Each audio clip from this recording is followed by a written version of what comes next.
Paul teaches that Christ, our Passover lamb, has been sacrificed, and therefore we should celebrate the feast of Passover. Many followers of Messiah Yeshua now do exactly that. They found that Passover isn't merely a Jewish feast, but is actually a living remembrance and faithful demonstration of the redemptive story God initiated through Abraham and the nation of Israel long ago. Surprisingly, Paul's Passover comment appears in the context of a rebuke. He upbraids the Corinthian believers for tolerating and even boasting about a scandalous incident of sexual impropriety. This comes on the heels of his harsh criticism of the divisions within the Corinthian community of faith, with factions proclaiming their attachments to Paul, Apollos, Peter, or Messiah. We surmise that these factions acted arrogantly toward one another, each upholding their revered teacher as superior to the others.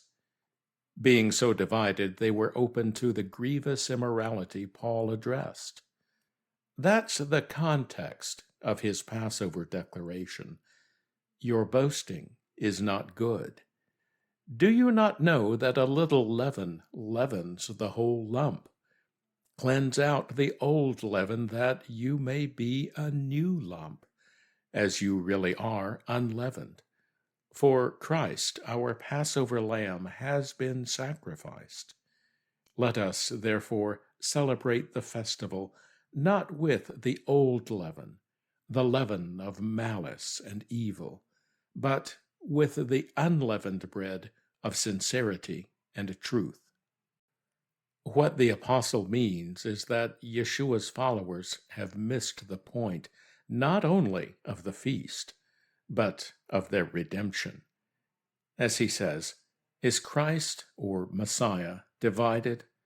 Was Paul crucified for you, or were you baptized in the name of Paul? This is the core of our Christian faith handed down through the ages. Our connection to the Creator comes through His initiative in connecting to us.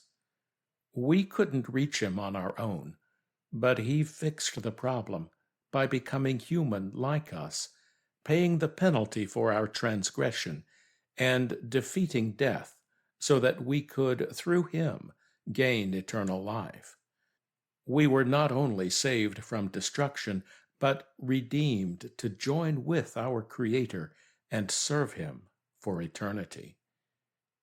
This is the beautiful hope we sing about in our hymns, spirituals, gospel songs, and worship sets.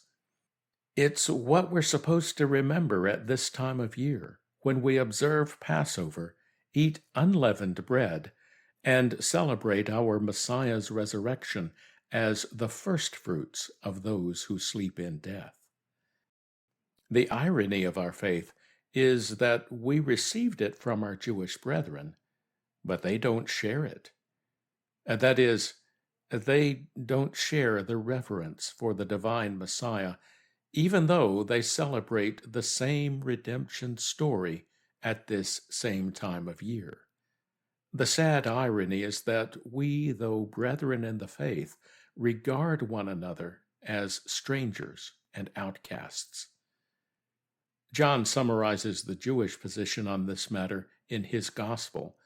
He records the Jewish leaders declaring, "We have a law, and according to that law, he ought to die because he has made himself the Son of God."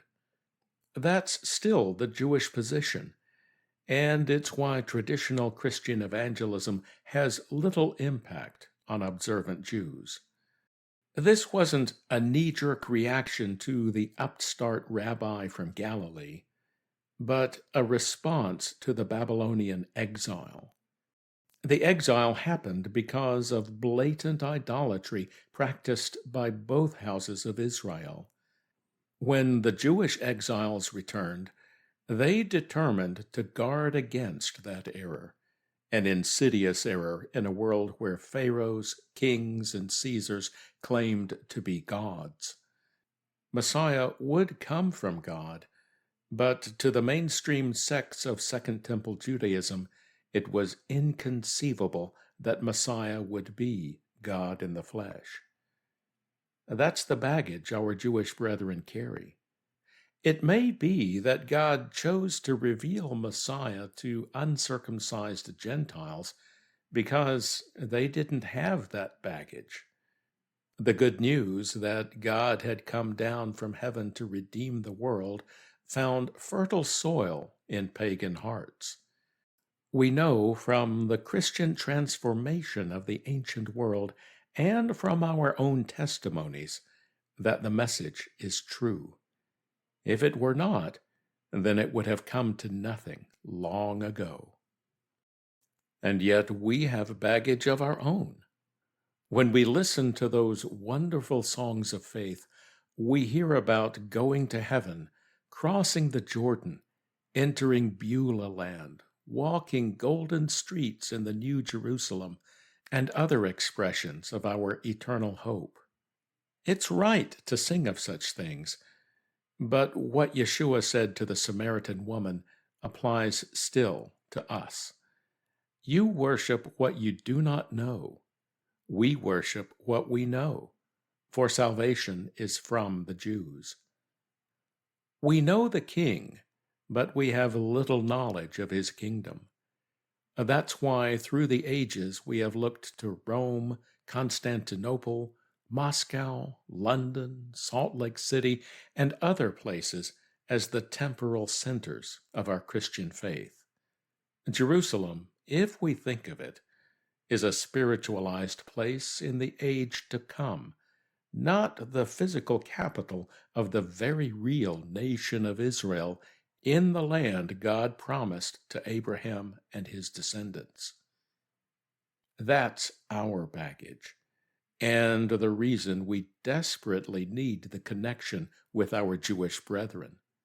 They've always known that God's redemptive promises involve an actual people, a body of laws and instructions established by the Creator, and a geographical location.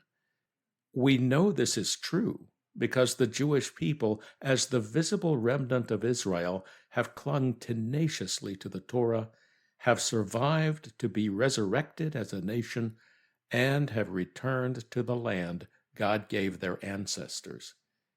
If this were not of God, then they would have ceased to exist long ago.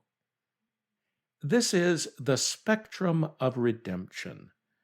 At one end are the people to whom God has revealed his King, and at the other are the people to whom he has revealed his kingdom.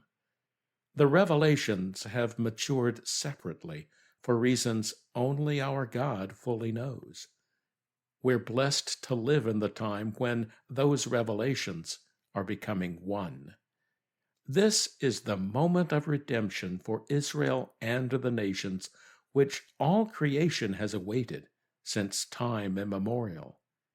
As always with the things of God, we can choose what to do with it. Let us choose wisely.